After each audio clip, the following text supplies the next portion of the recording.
Hello there. I'm just polishing up the pyramids for our next trip.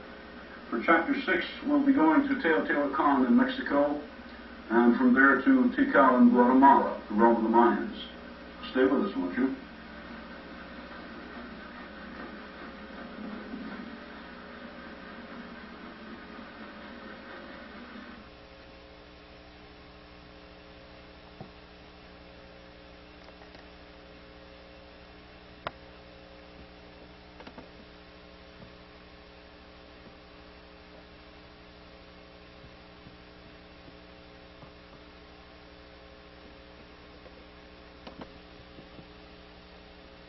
We first saw this chart of retrieved constants back in Chapter 3. Both Giza and Stonehenge provided and explained them. In this chapter, we will find that they were also very well known in the West. For example, here they are, all mixed up. The 360-degree base system, alternate pi, pi and double pi. The square root of the volume of the 360-degree sphere, the radian, 2/3 pi, the square of the megalithic yard, the double radian, the 2, 15, and 60 from Stonehenge, and even the square root of 2160. Why do they come to focus on 15.49193338?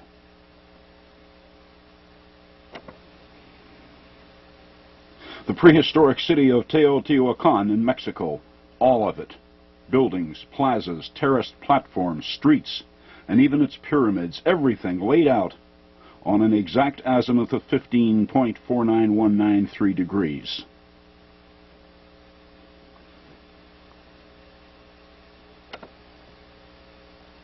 Teotihuacan, the city of mystery. Despite decades of on-site investigations, archaeologists know virtually nothing about it. Who built it? When? Why? Zero.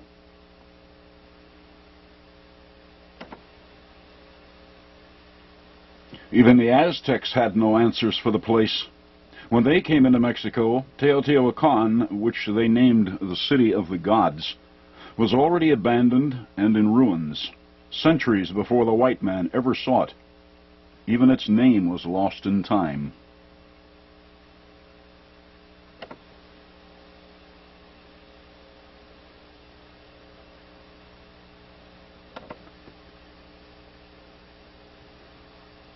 Its largest pyramid is this one, the Pyramid of the Sun. Its original corners lost in decay. Its original baseline measurement is unknown to archaeologists. Further, some 25 to 30 feet of its outer veneer was removed in the early part of the 20th century when an archaeologist sought to find a better defined interior, which he did. That's the Sun Pyramid we see today, about 730 feet square. But Hugh Harleston went after its original footing in order to find a better picture of its original state. He found that the Sun was once some 750.8 feet square at its base, said position being 7,508 feet above sea level today, another base 10 reference, and in feet. If this was its baseline length, then the Sun's base was only a few feet shorter than that of Giza's Great Pyramid. But being only half as high and terraced, it has never received the attention it so richly deserves. That will change in the next few minutes.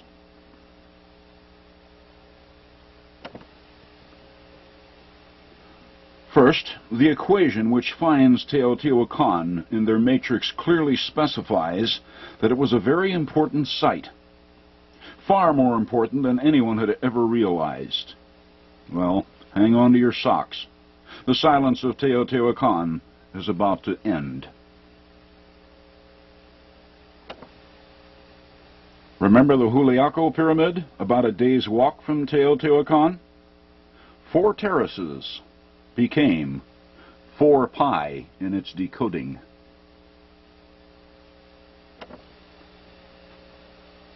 Five terraces here on the Sun, right?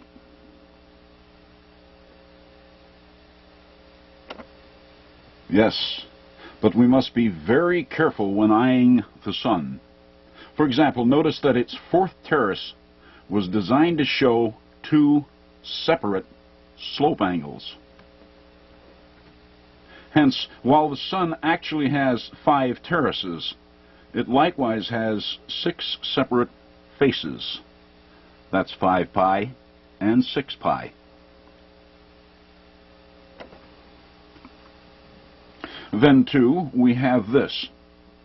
Seen in its side elevation as drawn by the University of Rochester following its 1973 site survey, Dr. Druitt of the University of Toronto was kind enough to send this along.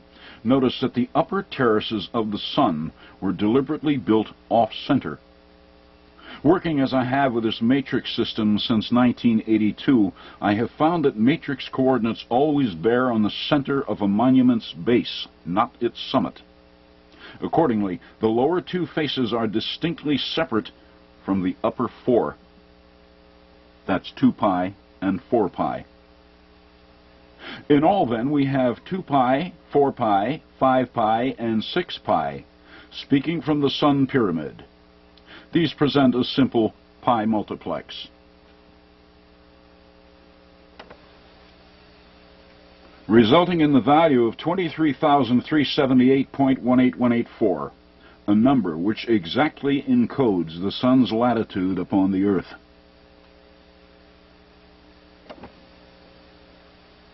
(19°, 41 minutes, and 30.0105 seconds north, dead center on the pyramid. Notice, dead center on the pyramid, not on its summit. And the sun finally speaks. I am a pi multiplex, and I will show anyone why I am where I am, if they know my language.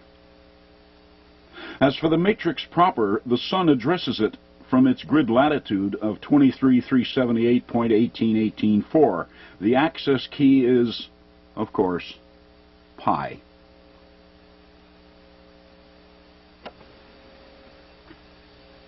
Divide it by pi itself, and we find the 7441.506 square foot area of Stonehenge.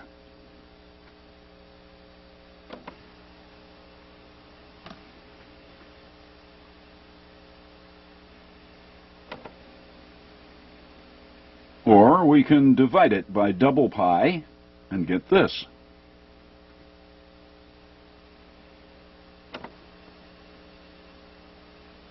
The grid latitude of another major pyramid of the matrix, one whose grid longitude we already know.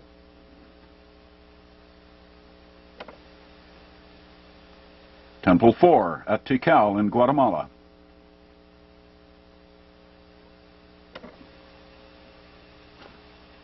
The Temple of the Double-Headed Serpent, its frontal elevation.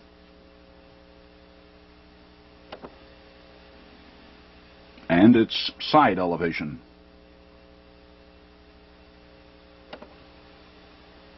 The sun shows us many multiples of the pi ratio. We could even use 5 pi. To find this, the grid latitude of still another giant.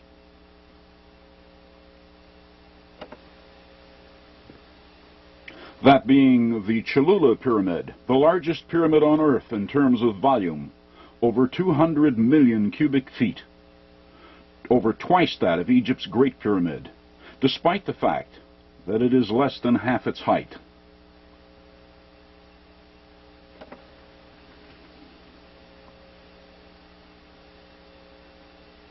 In the matrix, then, the Sun Pyramid was one of considerable significance. It was not a temple to some ancient pagan religion, as we have been led to believe.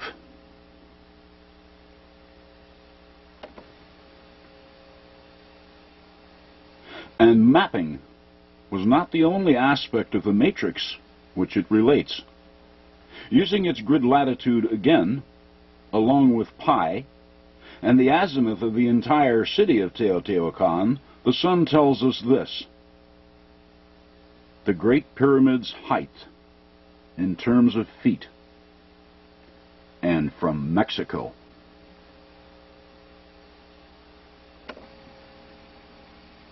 From its grid latitude, pi reflects the area of Stonehenge in square feet.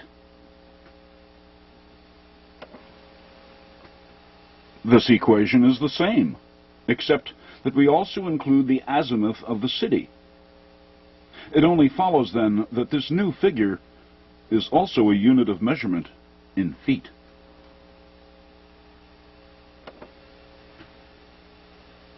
At Stonehenge, remember its language? Its measurements, hidden in its own rocks.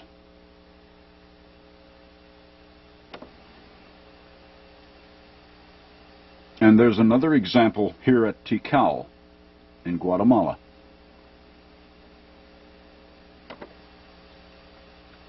An old friend by now, Temple 4, the Temple of the Double-Headed Serpent. Lord, where do they get these names from?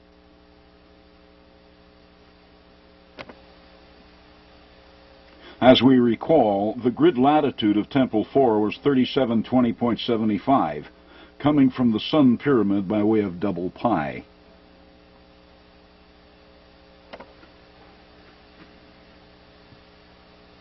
And now that we've found where it is, notice that Temple 4 has 9 terraces.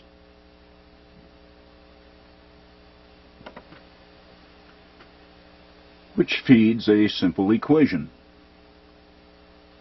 What does 33,486.77 mean? When Thiobert Mahler, the German archaeologist, cleared Tikal and obtained the field measurements of its pyramids in the 19th century, being German, he measured everything with his native metric ruler, which of course will never reveal anything where these monuments are concerned. But when we convert them over to British 12-inch feet, we find that Temple 4 has a base area of 33,486 square feet. Should anyone care to challenge me on this, his work was saved in the Peabody Museum, Harvard University Memoirs, Volume 5, Number 1. It's only a matter of time before the foolish metric system is forced upon us, thereby obsoleting and eventually erasing the 12-inch foot from thought. So thank you, Peabody. Had you not saved Mahler's work, we may never have known.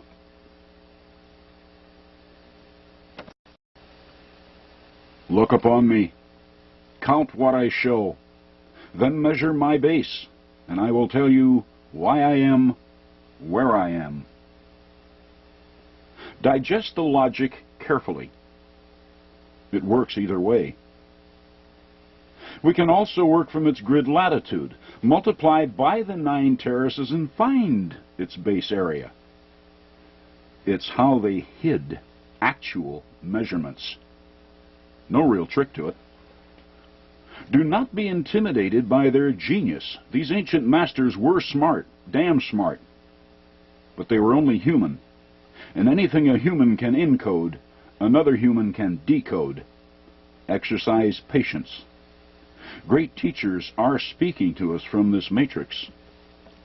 But we've been to the moon, so don't underestimate the student over here on our side of time. We too can learn new languages.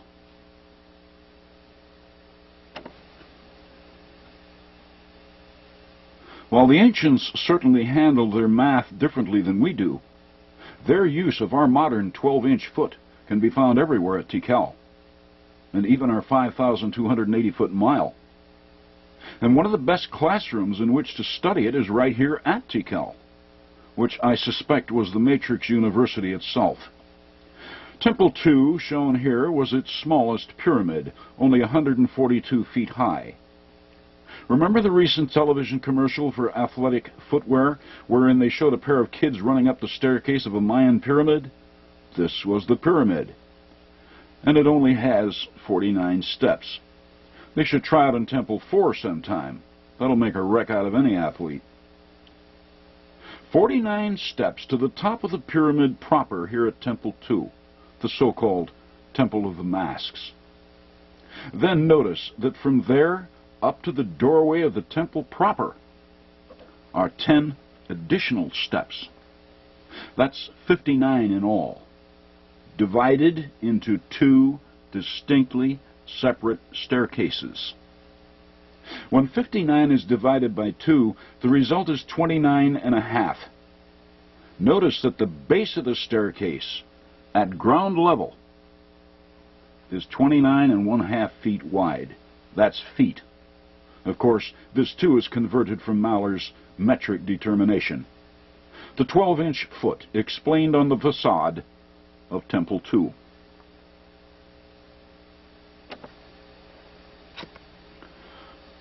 Temple 2 faces a larger pyramid across a plaza. Temple 1. The Temple of the Giant Jaguar. Colorful names. Temple 2, Temple 3, and Temple 4, which is just off the map to the west, all face east toward the sunrise. Sunrise worship, don't you know? But what about Temple 1? Why does it face west? Sunset worship? It's easy to see how the experts in primitive religions might draw such simplistic conclusions, but that's not at all why Temple 1 faces west. They missed this one by a country mile. When Maller measured the temple atop Pyramid number 1, he found it to have a depth of, and I quote, exactly 759 centimeters. Exactly, eh? Well, it's hard to call anything much closer than exactly. Converting his 759 centimeters over to feet, it becomes exactly 24.9015 British feet. 249015. 24,901.5 statute miles is the equatorial circumference of the Earth as we know it today. Why does Temple 1 show us the distance around the world? Around the world.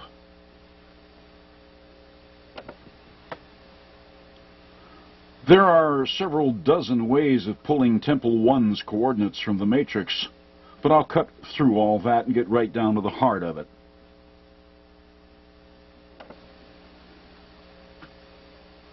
Temple 1's longitude is 120 degrees 45 minutes 22.9183 seconds west of Giza. And to the east of Giza, the long way around the world across Asia and the Pacifics, it is 239 degrees 14 minutes 36.98 seconds. Notice that its actual longitude in either direction presents exactly the same grid longitude.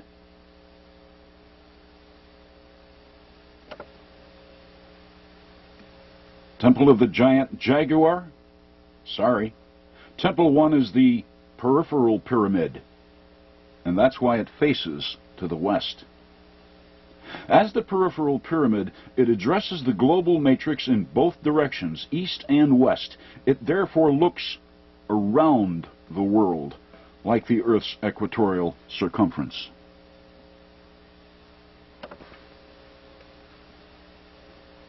The exact numbers of which were left for us in the depth of its lofty temple. Since 24,901.5 statute miles is made up of 5,280 foot miles, Tikal shows us still another clear reference to our modern 12-inch foot.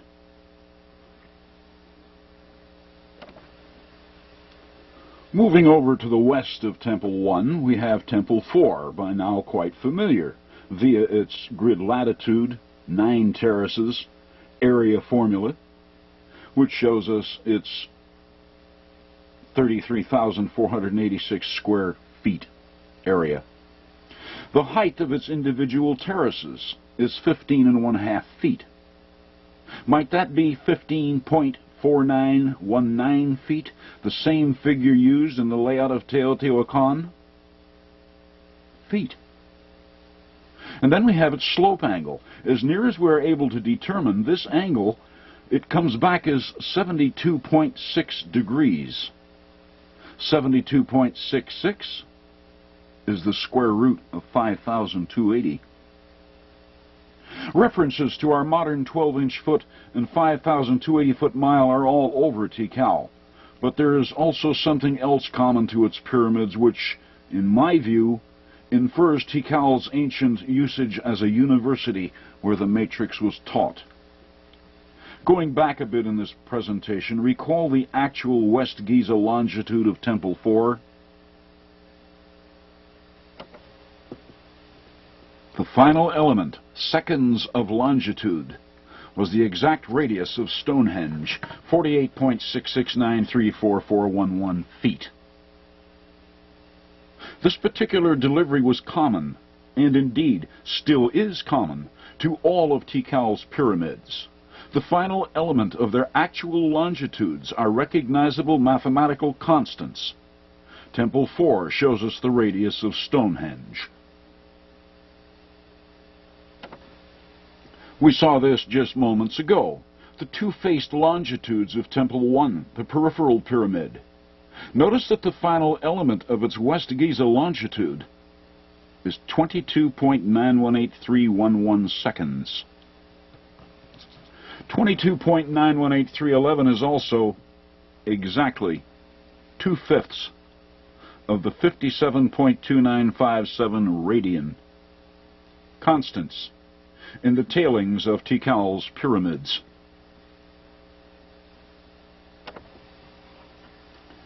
The longitude of its temple number 3, 34.377467, is exactly 3/5 of the radian. This particular value, 3/5 of the radian, locates other monuments in the matrix, such as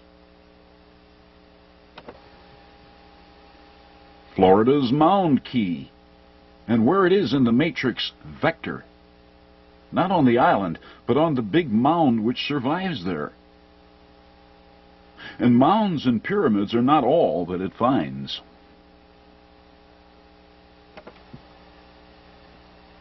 It likewise vectors on this. Florida's warm mineral springs, the waters of which are reputed to have certain beneficial, even healing properties.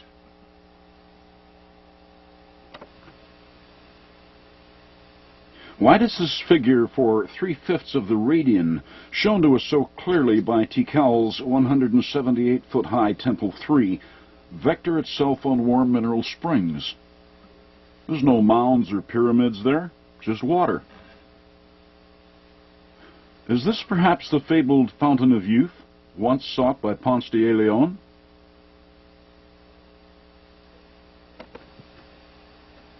There are thousands of springs in Florida, so when warm mineral springs answered the matrix, I wasn't particularly moved by it, probably just coincidence. To be sure, I ran the constants in the matrix over the coordinates of several dozen other randomly selected springs. Of the lot, only one answered. The Little Salt Spring, a few miles north of WMS. And of all the constants available in the matrix, Little Salt answered at 4/5 of the radian. Another radian fractional on a Floridian spring.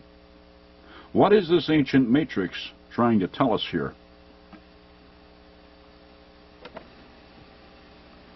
Well, we are not entirely without answers of our own.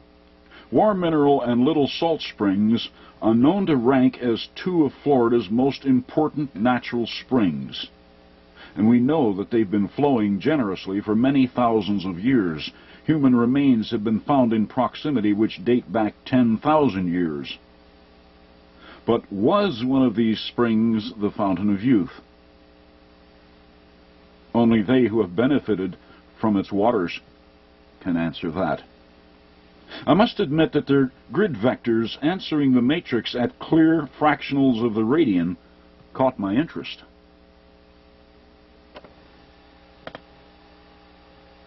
It also caught the imaginations of Floridian spring buffs, and soon other maps showing the state's springs were flowing my way. I ran their coordinates too, but they ignored the math. Until the day when the map for Mudhole Spring arrived. Mudhole is offshore, off the west coast of Florida, under 40 feet of ocean. Yet its upward flow of water is so powerful that its position is actually marked on NOAA's map of the region. The site is well known by local fishermen, too.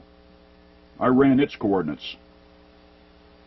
Mudhole Spring answered the probe at a grid vector of 5.72957. That's 1/10 of the radian. And we have a third major spring vectoring the matrix at a radian fractional. But fountain of youth? I don't know. But I am drawing a theory that there is something remarkable about these watering spots, something the ancient cartographers deemed important enough to encode in their pyramid matrix system.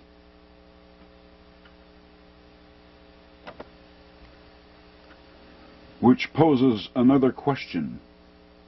These springs are very ancient, and the fact that their positions answer the pyramid matrix indicates to me that they, along with other anciently known energy sites, may have been part of the reason this matrix was devised in the first place, to show geomathematically their importance to mankind, in which case the pyramid matrix may have been mapped around them. For any who might care to double-check my findings with regard to these three springs, be careful of our maps. Present-day maps are still based on the 1927 North American Datum, or NAD. On such maps, coordinates in Florida can be off by as much as 100 feet. Correct them to our 1983 NAD.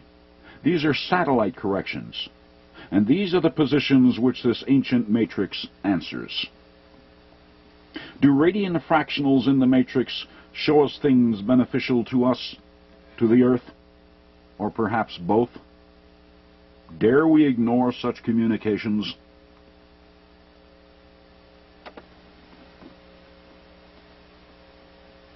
The ancients clearly understood.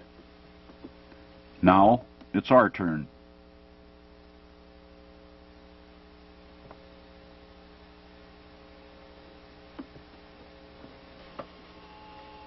If the ancient masters did indeed incorporate the grid points of these important Floridian spring sites into a global matrix system involving their pyramids, long before the pyramids were ever built, then there has to be a way that the positions of these pyramids or allied monuments can explain from their positions. But which monuments are we to ask? There are thousands of them here in the United States alone. If you wish to learn information about springs today, you go to an encyclopedia and look underwater. The same is true in the Pyramid Age, except their encyclopedia consisted of a mathematical language. What do we have in the matrix which answers water? How about a mound which is surrounded by water, like this one, the Shark Mound on North Bimini Island just east of Florida? It's called a shark because it resembles a lemon shark. The shark is made entirely of sand and is only a few feet high. But it is also 500 feet long, hence is of a respectable size. It is also surrounded by water, and as it is water we are trying to understand. Let's begin with this artifact. Here we have its latitude and longitude, the longitude being reckoned from Greenwich and therefore quite useless. Adjusting its longitude over to the Great Pyramid, we find it to be centered at 110 degrees, 22 minutes, and 53.55 seconds, thereby providing it with a grid longitude of 129,600, or, in the language of the period, the square of 360 degrees. This, along with its grid latitude, gives the shark a grid point value or vector of 2/3 of pi. And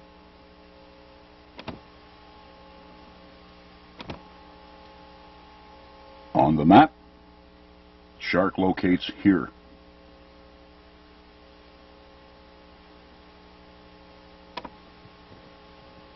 On the continent proper, one of America's largest effigy earthworks is this, whatever it is, at Portsmouth, Kentucky.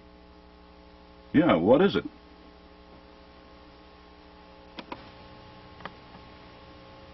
The only name it has in the formal record is Portsmouth Group A Earthworks, written in by Squire and Davis in the 1820s, when they surveyed the site for the first time. Even then it was so ancient that erosion had cut several gullies across it. A 5,000-foot-long what's-it. The Aboriginals made lots of effigy mounds in North America. Snakes, turtles, squirrels, birds, fish, you name it, and they left it somewhere. But this thing... I have hiked and fished through the wilds of North America from the Catskills of New York to the White Mountains of Alaska, and I can assure one and all that I have never seen anything walking, crawling, swimming, or flying that looks even remotely like this. And look, atop its central box section, it has a handle. Clearly, this effigy represents something that was anciently manufactured, perhaps a weapon of some sort. It even shows a curved indentation at its right end, as if designed to fit the shoulder of a hunter. Whatever it is, or was, this earthworks is worthy of suspicion. Why?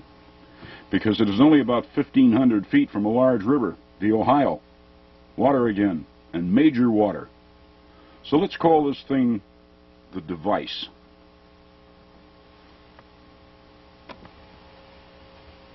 Maybe one of the reasons we the people haven't heard much about it beyond the works of Squire and Davis is because there isn't much left of it today. Much of it is now part of Portsmouth, buildings everywhere. But enough fragments survive to show up on a formal USGS 7.5 topographical map, so it hasn't been completely lost yet. To make a long story short, when we divide its grid latitude by its grid longitude, we find that its grid point value is exactly 3.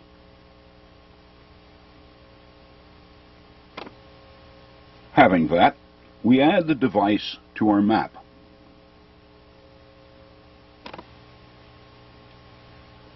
Okay, so far we have a natural effigy and a man-made effigy. It's time to involve a pyramid. And the biggest one on the entire continent is that humongous heap of dirt at Cahokia, known as Munck's Mound. 1,037 feet long, 790 wide, and 94 high.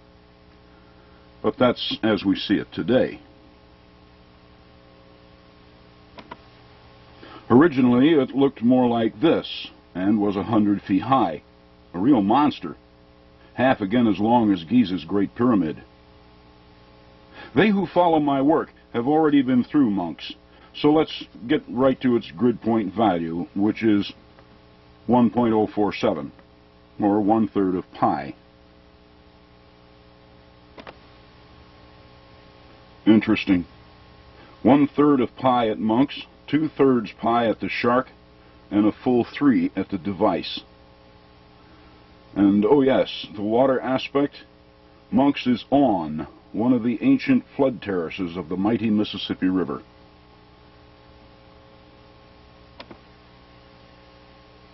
Okay, we add Munck's to our map. Good. 2 effigies in a pyramid. What shall we involve next? How about the face? No, not the one over on Mars. Ours. The mile-long face at Poverty Point. After all, faces know things. We have covered Poverty Point in the original video, so let's get right to the point. Its grid point. The eye on the face, the misnamed Motley Mound, which also resides near water.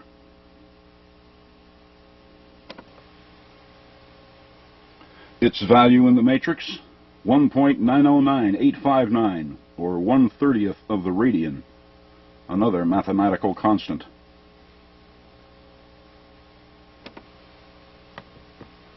Now, when we add the eye to our map, then join the lines from major monument to major monument, and then multiply their grid point values, 1/3 pi, 2/3 pi, 1/30th of the radian, and 3, we find the constant 4 pi, 12.56637.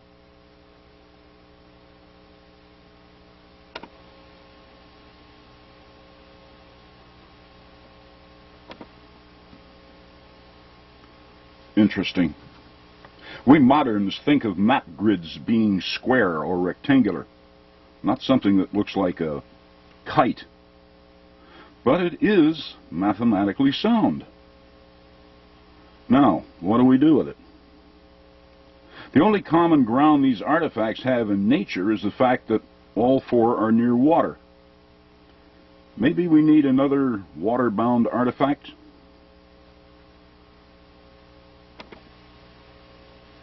And I can't think of a bigger one anywhere than Florida's 5,500-foot-long Panther Mound in the Everglades. Remember it from the previous video? The mother of Giza's Sphinx? North Bimini's Shark Mound was completely surrounded by Atlantic Ocean. Florida's Panther Mound is completely surrounded by the waters of the Everglades. What we do next is to switch mounds in the kite. We will dispose of the Shark Mound and replace it with Florida's Panther Mound. The other grid points of the kite remain the same. This, of course, changes the values in the kite. We drop the Shark, whose grid point value was 2/3 of pi, and are replacing it with the Panther Mound, grid point value 30 pi.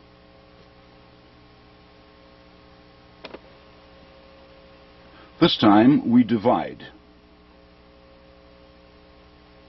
to find that putting the Panther on the tail of the kite changes the overall value to 5 pi.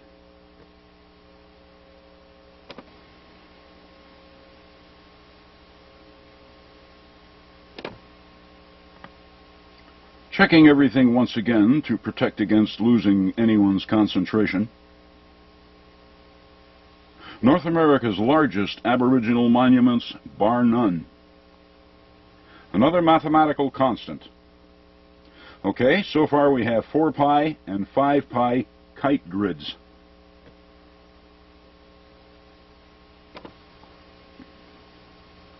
But how do they serve? Maybe we can someday swing the tail of the kite eastward to 3 pi and find some sunken Atlantean pyramid, or westward to 6 pi for something the Mayans lost in the Caribbean. Maybe. But the logic being conveyed here by these ancient builders says two things to me very clearly. First, water.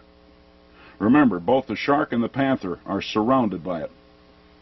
And two, swing the tail of the kite. But to what? How about to water itself? Something significant underwater, like perhaps an underwater spring. Like maybe the Mudhole Spring off Florida's west coast. Grid point value 1/10 of the radian, 5.72957.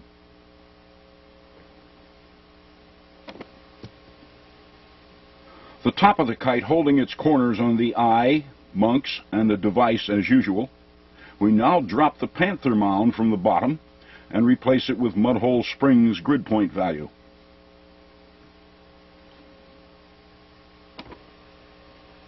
Then multiply and voila. Instant recognition. The value of 3/5 of the radian. And, as we already know, it's the grid point of warm mineral spring in the global matrix, and found by mathematically oriented swinging kites.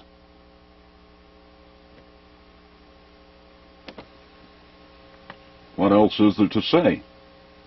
The water mounds found major water sources, and when they wrote their final equation, the answer came out right on warm mineral springs. Now we know the information Ponce de Leon found concerning the Fountain of Youth was valid. Problem was, he didn't know the pyramid grid system, which had encoded its location 100 centuries earlier. He had no hope of finding it without resorting to actual trial and error legwork. The ancients revered War Mineral Springs so highly that they built the major monuments of North America at such grid points as could point it out to us, as soon as we came to understand the mathematical precisions of the Earth. Fascinating by itself, our search has also explained how a portion of their global grid actually works. I wonder what else they revered that we haven't found yet. The matrix is still young. The search continues.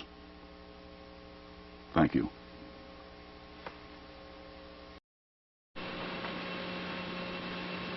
This is the ground plan of the Acapana Pyramid at Tiwanaku, Bolivia.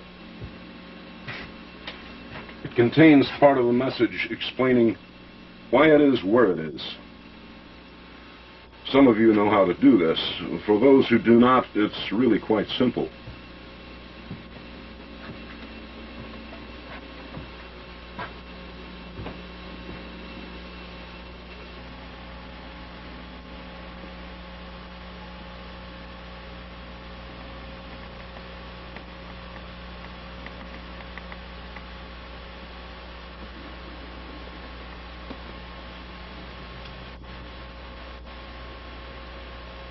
The Great Pyramid contains part of the law, the mathematical pi ratio.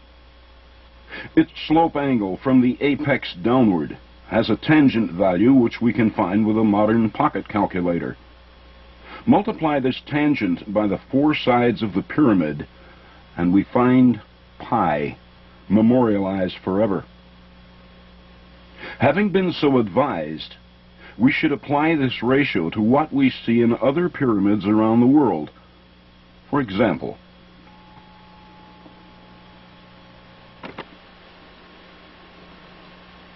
Mexico's Pyramid of the Sun. In this side elevation, notice that the upper bodies of the monument are offset toward the rear. Count the sloped surfaces, which, as we see, have been deliberately separated. 2 slopes in the lower body, and 4 in the upper. 2 and 4.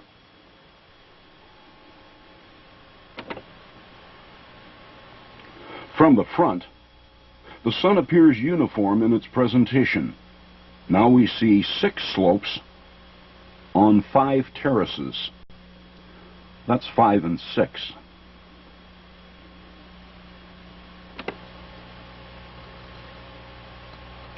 The sun, then, presents a simple mathematical formula when we recall that the Great Pyramid at Giza tells us to apply pi. The 2, 4, 5, and 6 features on the sun pyramid become 2 pi, 4 pi, 5 pi, and 6 pi.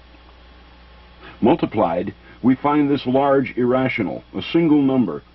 What does it mean? Nothing at all, unless one is careful to notice that there are 3 other numbers which also multiply to meet it. The numbers 19, 41, and 30.0105. In these we find unquestionable meaning, because at 19 degrees, 41 minutes, and 30.0105 seconds, in the language of mapping, it is precisely where the sun pyramid situates on our maps. 19 degrees, 41 minutes, 30.0105 seconds north of the equator. That's not bad for the alleged savages that are supposed to have built this pyramid. Did they really know where the equator was? 2, 4, 5, and 6. Yeah, they knew. And they also knew about the pi ratio, having been memorialized over at Giza. In fact, they knew every bit as much about global mapping as we do, if not more.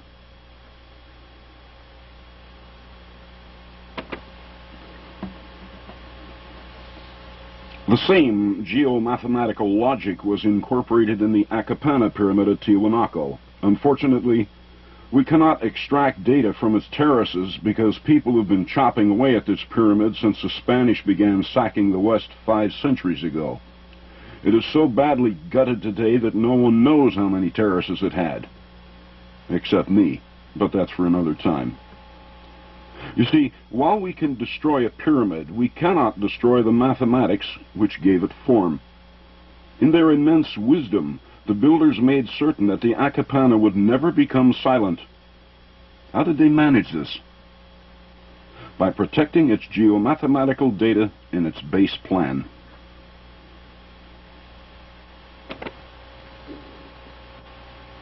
Proceed in much the same way we did at Teotihuacan's Pyramid of the Sun.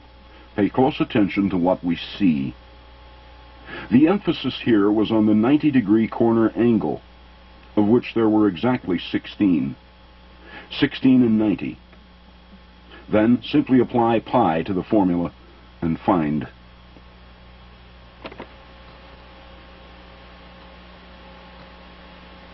Well, it's not as if we don't know what to expect.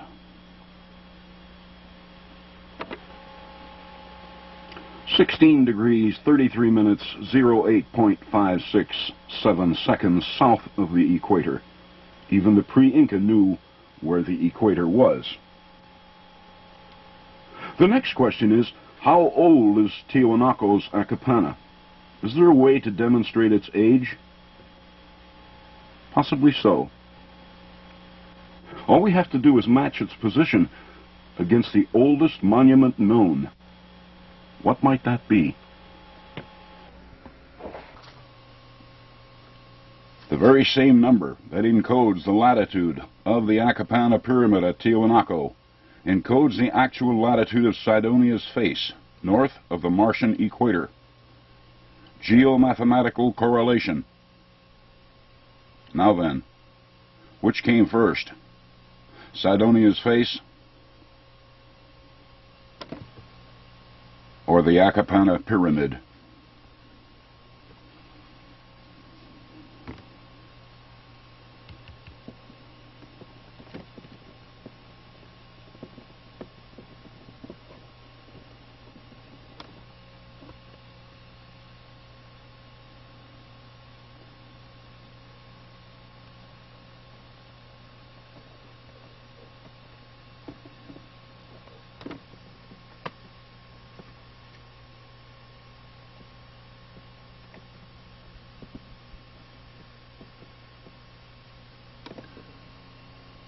Why is the pi ratio required for locating the Akapana?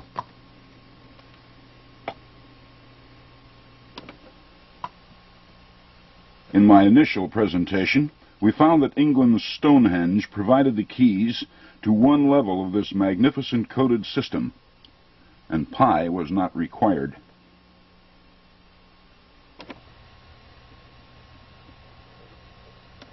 Despite its ruined condition today, British archaeologists have long since determined what Stonehenge looked like when brand new, a minimum of 3,700 years ago. It was part of an even more ancient circular earthworks, sporting a diameter of 288 feet. The inner circle, known as the Phase 3 construction, with a meager diameter of only 97 feet 4 inches, consisted of 60 huge rocks, 30 horizontal lintels fitted to the tops of 30 upright rocks called sarsens, 60 stones carefully arranged in a 360-degree circle. It proposes a simple formula. 60 times 360 equals 21,600. And it was this number which encodes the latitude of Stonehenge north of the equator, because 51 degrees, 10 minutes, and 42.35 seconds just happens to be the parallel upon which Stonehenge was centered.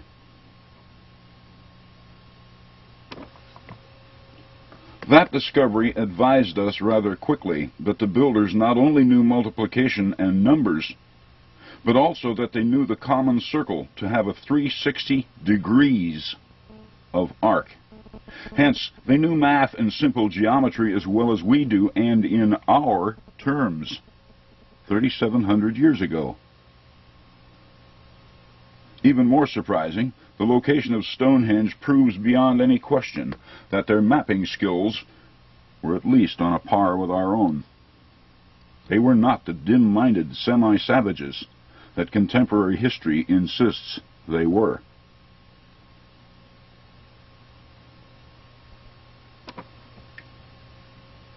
Now, knowing that the ancient Celts understood a 360-degree circle for what it was, in geometric terms, we took the circle over to the Western Hemisphere,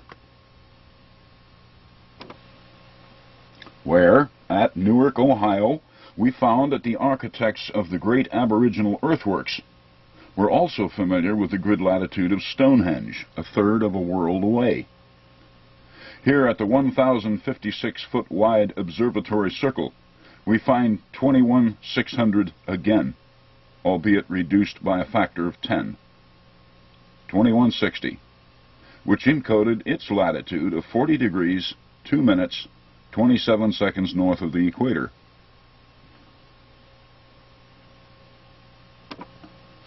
Then we walked over to Newark's Great Octagon, a little over a mile to the northwest, only to find that these very same numbers were used again as 216,000, which encodes the longitude, not latitude, of the huge Earth circle which attaches itself to the octagon. 2160 at the observatory circle, 21,600 at Stonehenge, and 216,000 at the octagon. Proof, by way of our own maps, that the ancients knew and used a base 10 system as we do.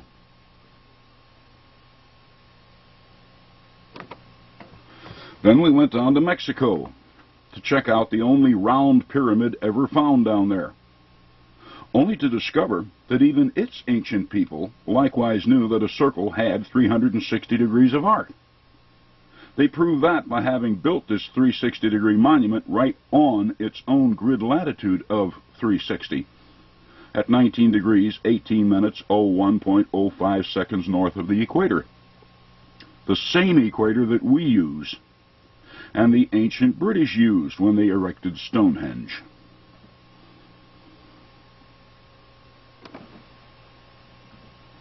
Then we have the stretched circle, the oval-shaped Motley Mound at Poverty Point, Louisiana, which the archaeologists misnamed because they favored digging in the ground rather than looking down from above.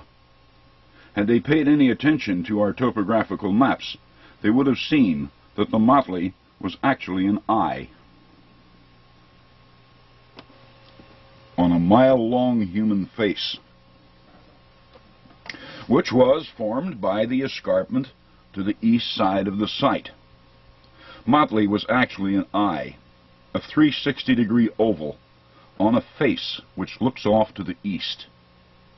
East means 90 degrees, and when 90 is multiplied by 360, it becomes 32,400. The grid latitude of the eye.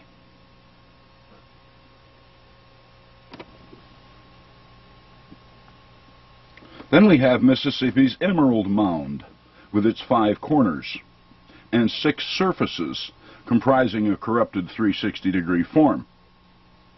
5 times 6 times 360 becomes 10,800, the figure which encodes its latitude of 31 degrees, 38 minutes, 09.16 seconds north.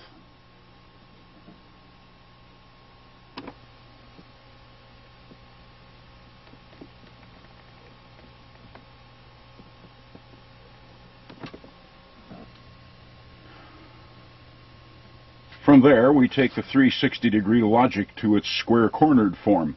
Here at Dashur in Egypt, about 9 minutes south of Giza, we find the so-called Bent Pyramid, a monument whose slope angle changes about halfway up its face, presenting what is readily seen as 2 separate bodies. Egyptologists advise us that the reason for these 2 different slope angles was due to engineering considerations. Too much weight bearing downward would have caused the sides to buckle, and the monument would have self-destructed. Therefore, the ancient builders decided to lower the slope angle at the halfway mark. That's more baloney than we hear in the average political campaign speech. Egyptologists are not going to want to hear this, but Seneferu's engineers knew exactly what they were doing. True, the lower slope angle at 54.7 degrees was a few degrees steeper than Giza's Great Pyramid, but it posed no risk of collapse. Angle and weight were no problem. Over at Tikal in Guatemala, the Mayans had no trouble with collapsing pyramids, and they didn't have squared block construction in their monuments. Here, pyramid interiors were rubble, and the outer veneer merely cemented fieldstone. The 228-foot-tall Temple 4 had a slope angle of 72.6 degrees, not 54 as on Seneferu's, and it's still there. Therefore, if there is any substance to what the Egyptologists assert as the reason for the bent pyramids being bent, then none of the Mayan pyramids should have reached us intact.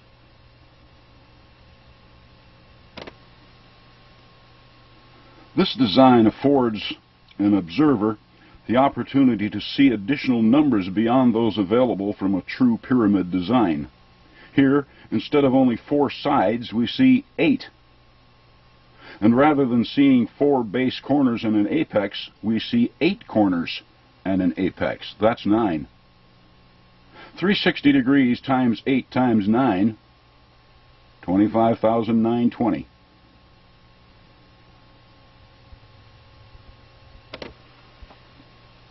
This figure encodes its actual latitude of 29 degrees, 47 minutes, and 19.01 seconds. It was deliberately bent in order to show anyone why it is where it is.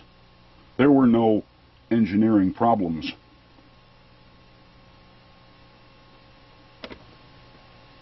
A second reason for breaking an otherwise perfect 360-degree base design was to reveal 2 bodies of 360 degrees. What happens when we divide 360 by 2? 180, of course, which answers its longitude nicely.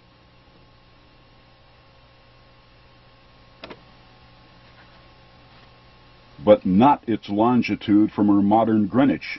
The prime meridian of the Pyramid Age was predicated on the position of the Great Pyramid, from which the bent pyramid lies to the east. These pyramids are points in a remarkable global matrix which explains a global positioning system involving the mathematical precisions of the Earth. Why haven't we seen this before? Because the questions we have been asking of the pyramids are inadequate. Who built them, when, and how are irrelevant. We should have been asking why they are where they are, and why they were built the way they were built. And they made it so easy for us.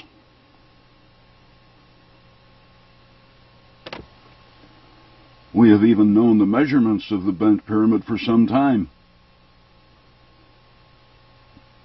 But since we do not understand the language of the age, we can't read the figures. The height of the lower body, for example, 160.996 feet, is the square root of 25,920. It's grid latitude.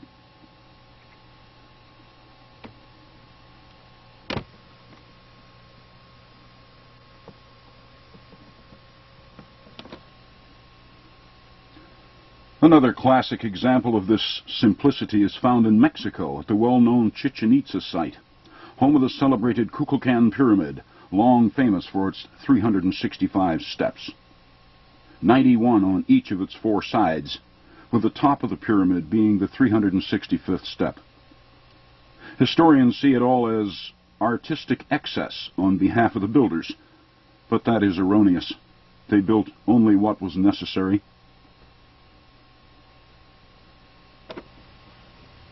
Study Kukulkan from above. What do we see?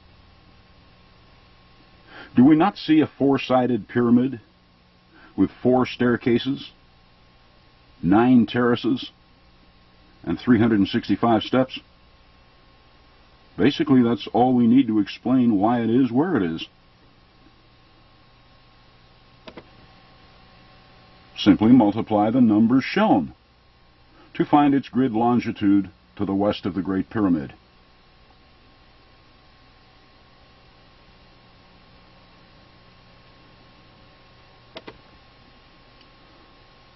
This meridian crosses right over its summit.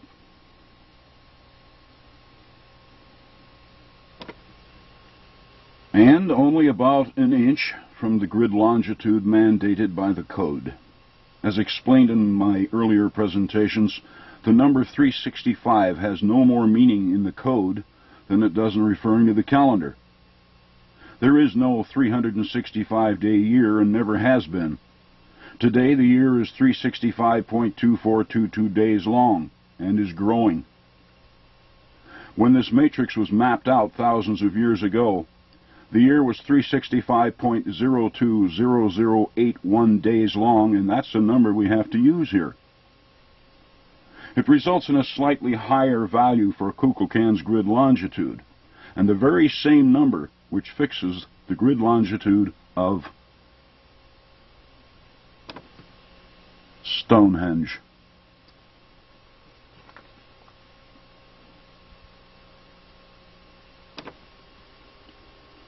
But be that as it may, either figure, 52,560 or 52,562.8, keys the actual West Giza longitude of the Kukulkan. Here again, the monument shows us where it is on our maps. The same can be said of another pre-Hispanic monument, which shows an observer the number 365.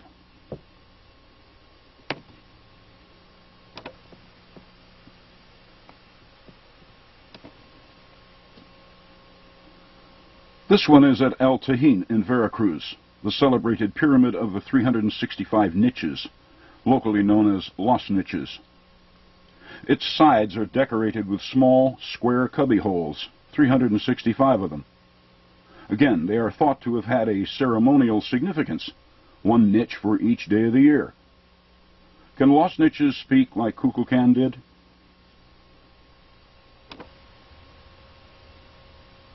"60 steps climbing up its 60-foot-high facade, 6 terraces, 365 niches.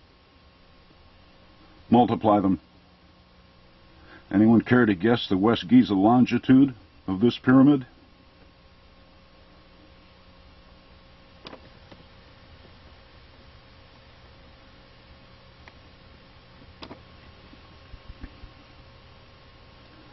Then we have this one, the so-called Pyramid of the Magicians at Uxmal in Mexico. The only round-cornered pyramid the Maya ever built. At least, it's the only one we've found to date. Can we figure out why? Yes, but not from this angle. It has to be done from above, looking down, in order that we may appreciate its base plan. A square with rounded corners. Go ahead, give it a try. I'm willing to bet a used pop bottle cap that some of you have a pretty good handle on it already. Do we not see rounded corners, which suggest a circle? Do we not also see straight sides, as in a square? Does it therefore not suggest that we square the circle? What happens when we square the common 360-degree circle? We find 129,600, which encodes the West Giza longitude of the Pyramid of the Magicians. 120 degrees, 54 minutes, 20 seconds. Not so difficult. So our dim-witted progenitors were quite adept with math and maps. They could accurately plot longitudes anywhere on Earth. And latitudes. And they spared no effort to leave this message for us. And they left it everywhere, so we wouldn't miss it. And for centuries now, we intelligent modern people have been looking at these monuments, scratching our heads over who built them and how, violating them in an endless search for gold, jewels, and bones, even restoring them for the tourist trade. We've written reams upon reams of analysis explaining their purpose, while standing on them or in them, completely unable to see them for what they are. Time capsules from great teachers.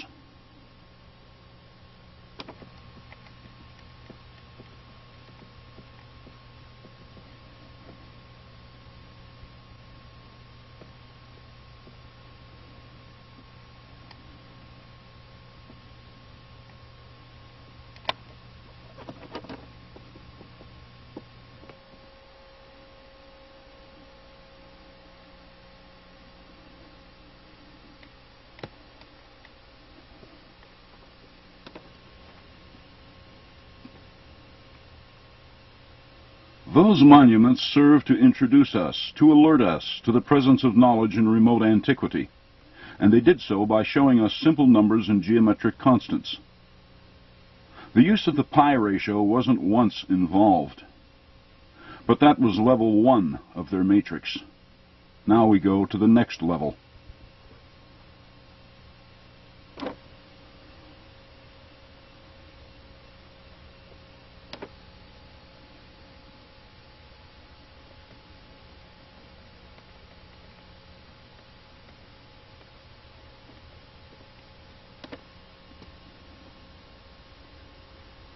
Out at the Cahokia site in Illinois, the largest mound complex in all of North America, the ancient builders once raised what we loosely call a woodhenge. Located some 3,000 feet to the west of Munck's Mound, woodhenge consisted of huge logs, some 2 feet in diameter, all raised and stood on end. In all, the builders placed a total of 48 of these hernia-sized logs in a circle 410 feet in diameter, or about 4 times wider than England's Stonehenge. While they may have preferred logs at Cahokia over the 20-ton stone blocks used at Stonehenge, be assured you have not suffered true fatigue until you've tried to shoulder a log 2 feet in diameter and 20 to 30 feet long. They take 5 men and a dog just to roll, let alone lift. Anyway, someone, Hopewells or whomever, somehow managed to manhandle 48 of these logs into an impressive circle. Why 48? 48 posts, a 360-degree circle, yeah, they knew degrees, and pi. And we find that figure which actually shows us Woodhenge's latitude north of the equator.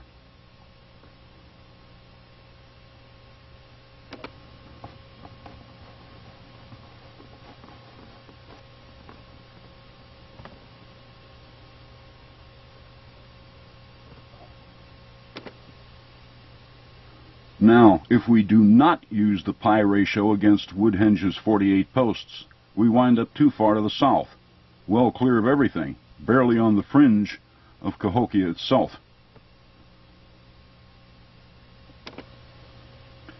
But add in pi, and our parallel crosses right over the center of Woodhenge.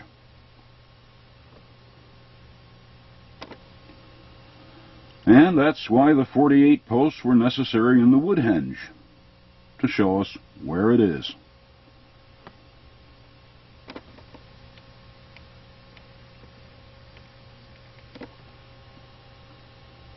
Another circular monument whose position was oriented to both its form and the pi ratio is England's Silbury Mound, or Silbury Hill, the largest man-made mound in Europe.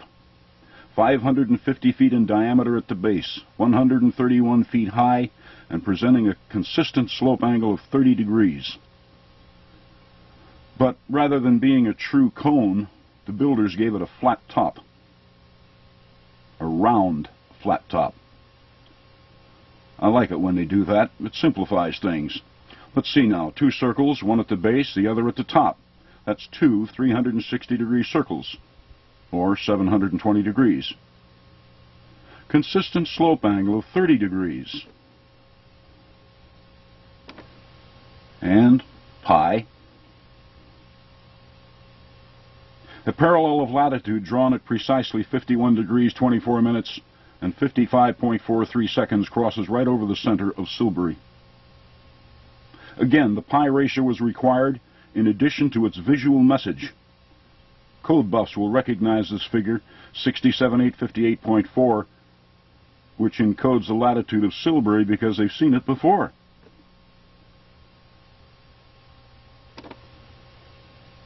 It was also used to position the large Khephren pyramid at Giza.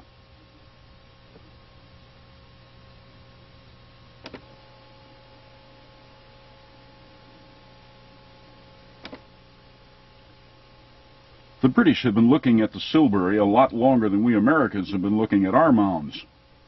Why have they not explained Silbury by now? Why did this colonial have to do it? I'd much rather go fishing. They seem content only to measure it, or dig holes in it in a search for whatever. Well, listen up, blokes. Dig all you want, because you won't find anything in it. Silbury falls under the category of a significant mound. What does that mean? As we already know, Silbury is the largest mound anywhere in Europe. Significant. Let me show you what that means to the global matrix system. When we divide Silbury's grid latitude by its grid longitude, we get the value of its coordinate intersect, or CI.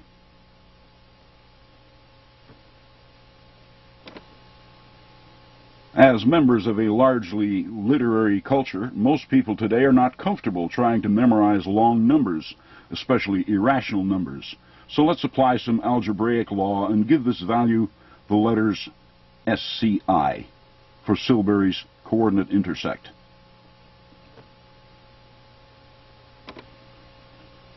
SCI, 720 degrees and 30 degrees. The product shows a number which encodes still another set of coordinates, which are easily memorized. 38, 39, 37. Almost poetic.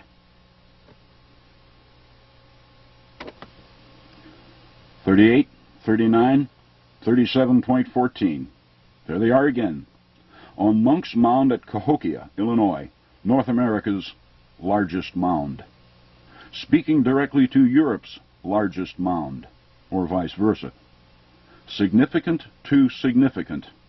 Another level of the matrix I shall get into later on. We haven't found anything in Munck's Mound, so you shall find nothing in the Silbury.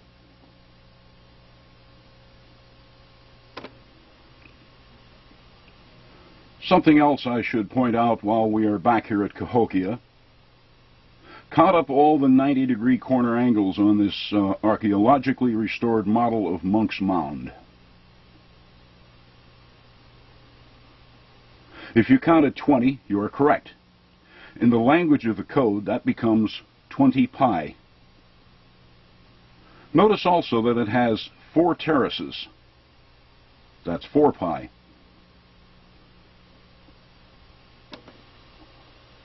Multiplied, 20 pi and 4 pi become 789.568, or 789 and a half.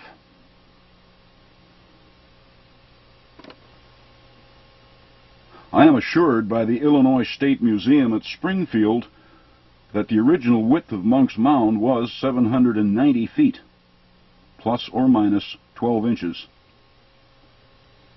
Munck's shows us its original measurements. Who needs rulers? Thank you, Silbury.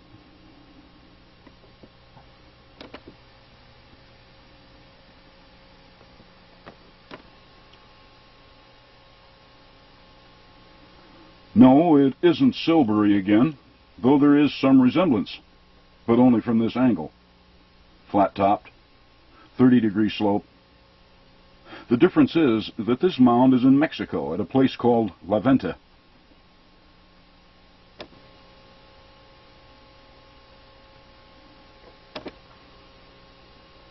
There's another difference, too. It isn't a circle and never was. It is a series of ridges and gullies which radiate downward from the flattened summit. In all, 10 of each. And it has been verified. The gullies were deliberately made. They are not the result of natural erosion.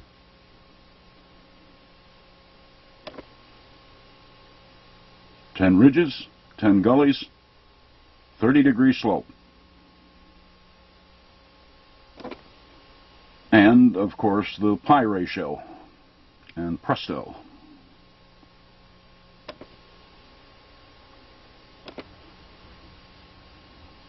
Its latitude north of the equator. Notice something else here, namely the small ramp that extends off toward the northwest on an azimuth of 343.7 degrees. Those numbers link to the code, because 343.77 just happens to be exactly 6 radian. Anyway, this azimuth, when given to the 10 ridges and 10 gullies of the Levanta Pyramid, eagerly provide us with this monument's longitude to the west of the Great Pyramid.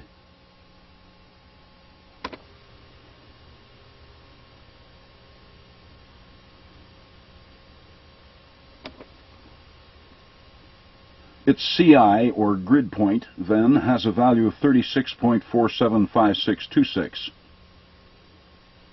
How does it speak to the global matrix? When we take the time to multiply it by the grid latitude of Stonehenge, 21,600 as shown earlier, it becomes the volume of the 360-degree sphere. 787,873.524 cubic degrees. For any who might like to check it, the formula is in red at the bottom. The value for R is the radian from the 360-degree circle. They explained all of this at the Quiquilco Pyramid, which I presented in my earlier release, the code 1994. If Levanta's data comes as a shock to some, history does insist that these pre-Hispanics were ignorant, then prepare for another. The ancient Babylonians are generally credited for having spelled out the first mathematics, and the Greeks are believed to have put the polish on it somewhere between 500 BC and the time of Christ. America's Levanta Pyramid has been formally dated to 500 BC, which means it is most likely much older. Pi, in use in the West, before the time of the Greeks. Sorry, history. These pre-Hispanic deities were mathematical. Levanta is the only surviving mound here. There was once a lot of others, which could be easily seen from its summit. Unfortunately, they went down to our god, oil.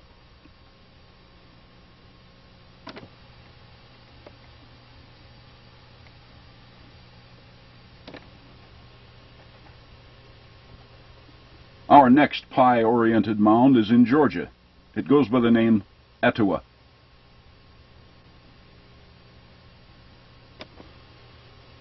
The Etowah is a mound of respectable size, 333 by 380 feet at the base, and is exceeded in its proportions by very few other North American mounds, such as the 1,037-foot-long Munck's Mound, 670-foot-long Emerald Mound, and eastern New York's 800-foot-long Hoosick Mound.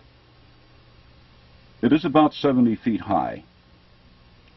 4 squared corners at the base, 4 pi, 2 ramps, 2 pi, and 90-degree corners everywhere, 90.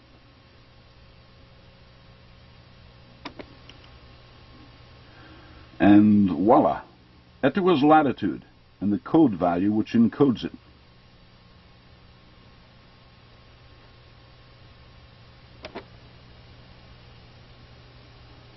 A word of caution if you visit the Etowah site. Stay on the paths.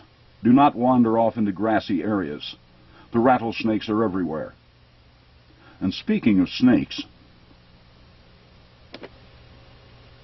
guess what happens when we divide Etowah's grid latitude of 7106.11 by 5?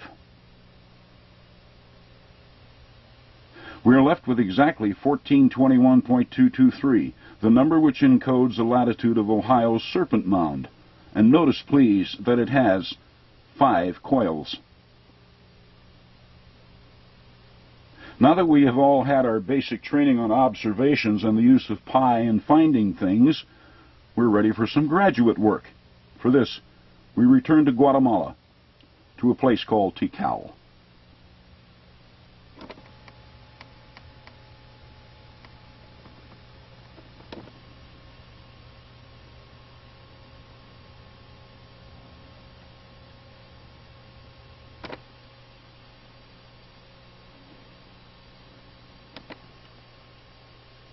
The subject of this segment is Temple 1, the so-called Temple of the Giant Jaguar. A magnificent pyramid that was built, apparently, by the Maya about 2,000 years ago.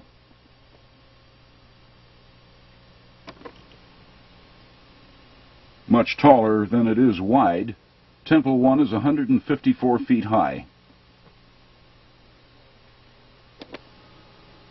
but only 128 feet wide. And would you look at all the numbers it shows? Well, it looks like we shall be here for a while. I discussed the peripheral pyramid's position in the matrix, in my previous video entitled Matrix West, but I did not explain how to find its position in the grid. That time has now come.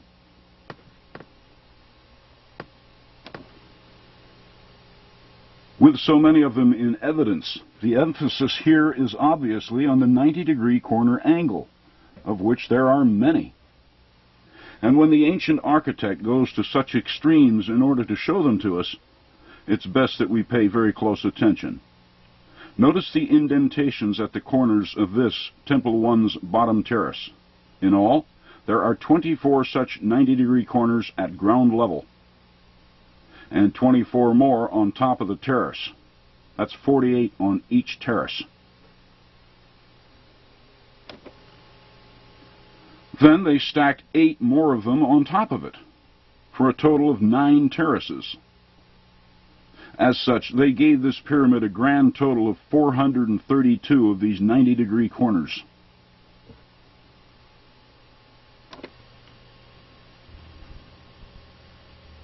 .432 by 90 makes Temple 1's corners worth 38,880.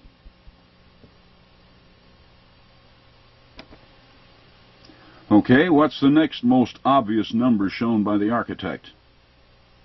The staircase, of course, and one staircase on 9 terraces equals 10 facial features. Very obvious facial features.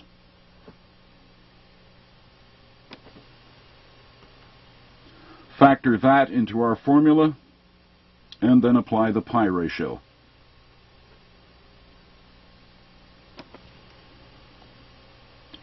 Which encodes Temple 1's longitude to the west of Giza's Great Pyramid. It answers only to pi, hence becomes another pi pyramid.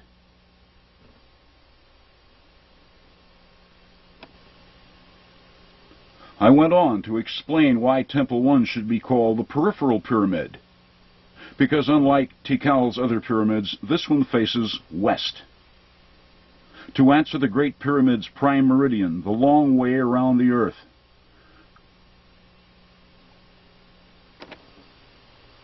(239 degrees, 14 minutes, and 36.98 seconds) to its east,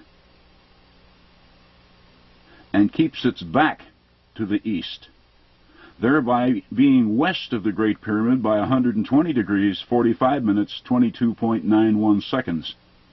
Both answer the very same figure for its grid longitude.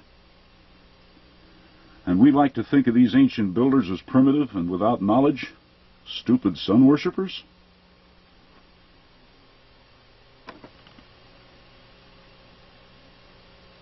There, history, ethnology, anthropology, archaeology. Checkmate. Let's see you get out of that one. You've been looking for our roots. Behold, here they are. They're time capsules, just boiling over with easily decipherable information. We don't have to dig for the answers. They're right out there in the open, for all to see. So very simple.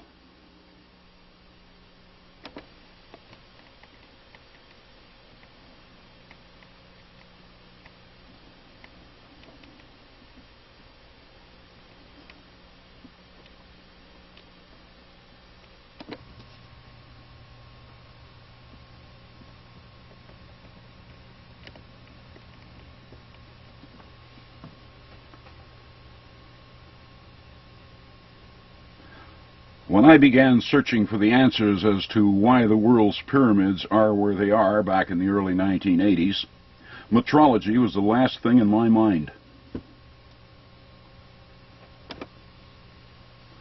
The reason for that came from my having read well into the subject over previous years and found ancient metrology to be a hopeless shambles of disorder. The Hebrew cubit over time varied from as little as 16 of our modern inches to as many as 25.2 inches. Egyptian cubits varied from 17.7 to 20.67 inches. The Roman cubit was 20.76 inches. Babylonian cubit 20.88. Zimbabwe cubit 20.64, and so on. No common ground between any, and no constants. I let it go after reading a conclusion by General Sir Charles Warren that the geometric standards of measure in use amongst the ancients were nearly identical with those of the present day. Yeah, right, I reasoned. If the earliest written records show this much confusion in metrology, we will never find the original base. It's gone. But as my own search of the pyramid code system advanced, I began finding clear references to our own English 12-inch foot and 5,280-foot mile. And time after time after time. It didn't make any sense, because the British didn't legalize our 5,280-foot statute mile until 1593 A.D., and all the pyramids were built before that. So what was I seeing here? Had archaeocryptography found the original metrology? Here, atop Tikal's peripheral pyramid, the 24.9015-foot depth of the temple shows a perfect numerical match to the Earth's 24,901.5 mile equatorial circumference. A clear reference to the modern 5,280-foot mile.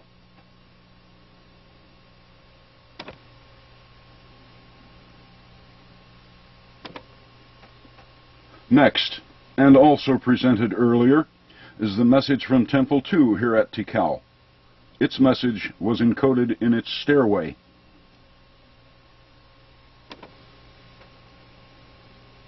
"59 steps, divided into 2 separate staircases. The visual message is obvious. Divide 59 by 2, which results in 29.5, or 29.5. The width of the staircase at ground level is 29.5 feet. No, some will argue, that refers to the 29.5-day lunar cycle. Well, that's no argument, because its width is still 29.5 feet, and the builders of Temple 2 went to a lot of trouble to show us 59 numbers divided by 2. Call it the lunar cycle if you wish, but it's still 29.5 feet. And what could be clearer than the 60 steps which climb the facade of 60-foot-high Los Niches at El Tahin? The 12-inch foot again. 1 step for every foot. Then we have Temple 4 at Tikal, with its 15.49-foot-high terraces, answering the 15.49-degree azimuth of everything at Teotihuacan, and its 72.6-degree slope angle. 72.66 is the square root of 5,280, the foot and the mile. Then, too, we have its West Giza longitude of 120 degrees, 45 minutes, 48.6693, 4411 seconds. The final aspect echoing precisely the 48.6693, 4411 foot radius of far-off Stonehenge.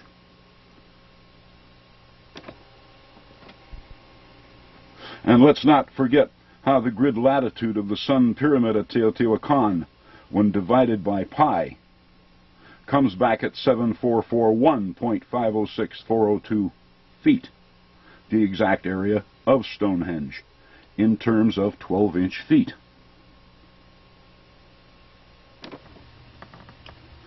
Then divide that result by the 15.4919 degree azimuth of Teotihuacan and wind up with 480 .3471728 feet, the original height of the Great Pyramid.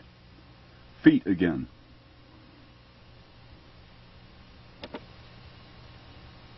Next we have Poverty Point's huge earthen concentrics, which have shown us a figure for its diameter at 3,950 feet.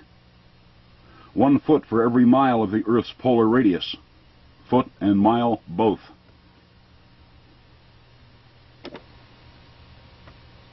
But it's no real problem for a master suppressionist to dispose of any of the preceding by simply asserting that all of these field measurements are wrong. So let's set up another checkmate, shall we? Kukulkan does this for us, in part. 90-degree right angles everywhere.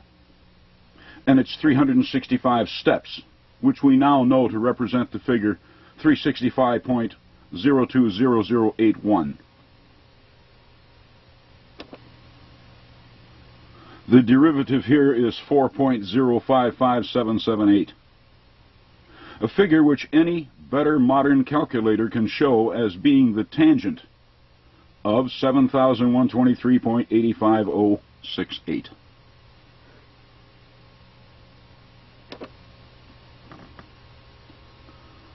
Kukulkan explained the first part. Back in 1993, the U.S. Geological Survey explained the second part. I sent the exact coordinates of Kukulkan and the Great Pyramid off to the National Geodetic Survey in Silver Spring, Maryland, and asked their computers to plot me the exact surface distance over the Earth which separates these two pyramids. I further asked that they provide the figure back to me in terms of 5,280-foot statute miles. And this is how it came back, 7,123.8.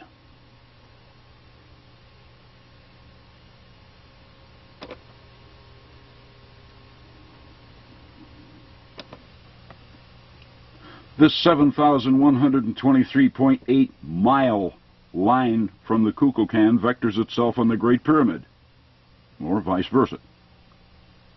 The tangent to mile message here is so obvious that no further explanation is really necessary.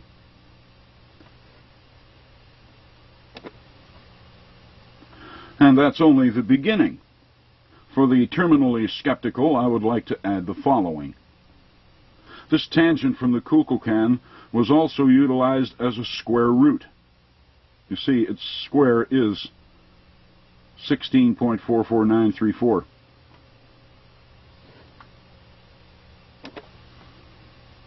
And that is what the eye on the human face at Poverty Point sees when it looks at Florida's huge Panther Mound, 806.52 statute miles away, wearing a tangent of 16.44934. So put all the cubits, kilometers, and Roman miles away. They are clearly degenerated from an original foot-mile metrology that antedates everything we've ever found in the written record for ancient metrology. Remember, it doesn't take too much to change any metrological unit.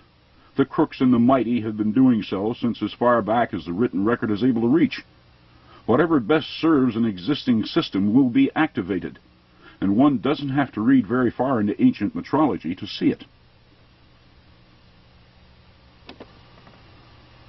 It's recorded as far back as the time of Solon, circa 550 BC. It was he who, for political reasons, tried to impose a system of measures based upon the sextarial system. But the people liked the system they were using. It was working. The battle continued for a few hundred years after Solon went into transition. But the establishment ultimately won when drastic steps were taken to completely eliminate the existing metrological system from the memory of the people. It's been going on ever since and shows no sign of letting up. It's just a matter of time before the foolish metric system is force-fed to the lot of us, and the foot and mile will disappear. And Maller's measurement for Temple 1 will be the only one permitted, 759 centimeters. Temple 1 will go silent again. and the steps on Temple 2 will refer only to the moon. Regrettably, there are those who would dearly love that. Keep the secrets of the pyramids shrouded in mystery. Let no one know truth. So, best we find out what we can while we can.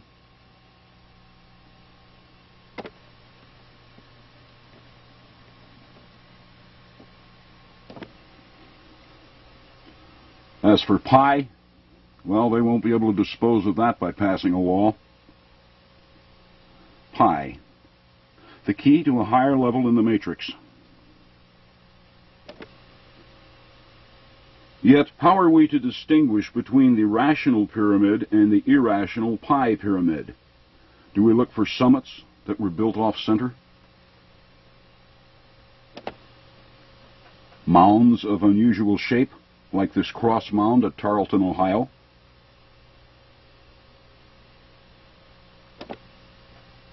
An abundance of right angles in a ground plan? Certain effigy mounds? Wildly corrupted designs?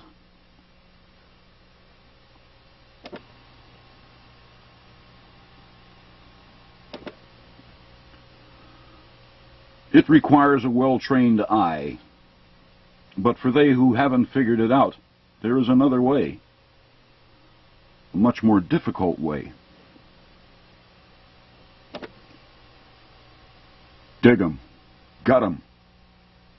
And when they refuse to give up any human bones, well, the odds are that's a pi monument. Excluding, of course, intrusive burials.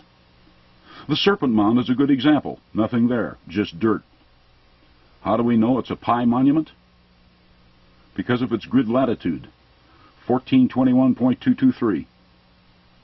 It's one of those constants they used, but which we have never heard of, a pi multiplex.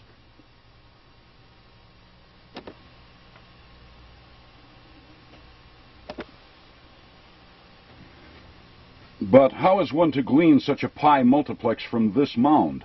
After all, it has no terraces, no 90-degree corners, no stairs, no temples, no on-site clues.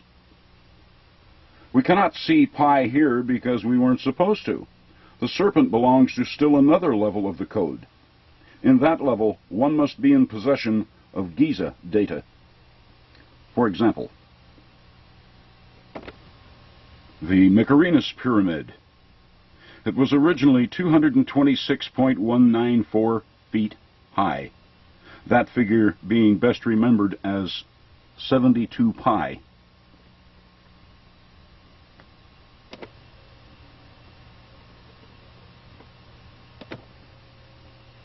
The Egyptologists don't know it yet, and I dare say they will not care to, but the Mycerinus was a true miniature of the Great Pyramid, another 3D model of pi and double pi, which means that when we multiply its 72 pi height by double pi, it will become the length of its perimeter baseline. 1,421.223 feet. 12-inch feet. But the grid latitude of the Serpent Mound shows the same thing. The 12-inch foot, once again, being transferred outward into the global grid system itself. We have much to learn at Giza, and we should learn it because the ancients knew it, and we don't want them being smarter than us. For example, notice the longitude of the central Khafre Pyramid, 11.77245 seconds to the west of the Great Pyramid. That figure was known all over the ancient world. They even left us the proof. For example, it was the reason why Stonehenge and the Serpent Mound are where they are, separated by 3,865.14 statute miles. The tangent of which is Khafre's longitude.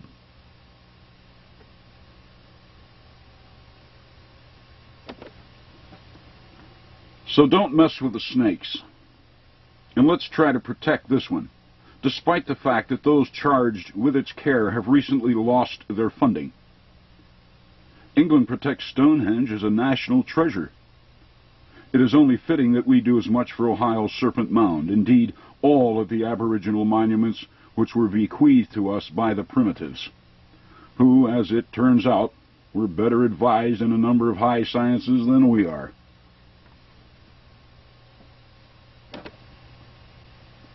Pi, cryptography, metrology, tangents keyed to distances, and state-of-the-art global positioning.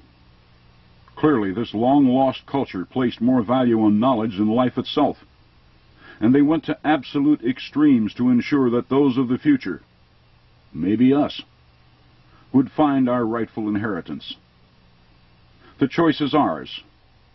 We can ignore it and stay where we are, or learn from it. The pyramids are ours once again. Until next time, then, I thank you.